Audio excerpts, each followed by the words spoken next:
बाबा आमटे, आदरणीय बाबा आमटे नेहमी म्हणायचे की आनंदवन बंद करणं हा आमचा उद्दिष्ट आहे. म्हणजे काय?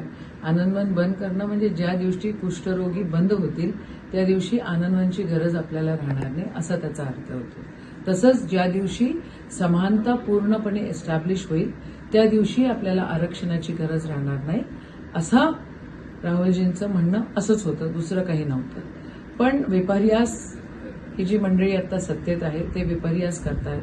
मग ते पंतप्रधान असो किंवा मग अमित शहाजी असो, होम मिनिस्टर, किंवा आमचे आदरणीय मुख्यमंत्री असो एकनाथ शिंदे साहेब, किंवा फेक नरेटिव्हचे बादशहा आमचे बंधू आदरणीय फडणवीस साहेब असो.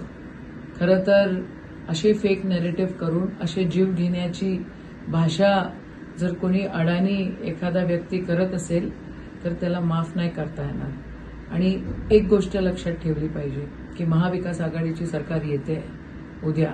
हे असे पोलिसांनी पण ह्याच्यावर कटाक्षानं काळजी ऍक्शन घेण्याची गरज आहे. तुम्ही जर अशा लोकांना असं बोलू देत असाल तर मग महाराष्ट्र पण तुम्हाला माफ करणार नाही आणि देशही माफ करणार नाही. एक लक्षात ठेवा, राहुल गांधींच्या केसालाही धक्का लागता कामा नाही.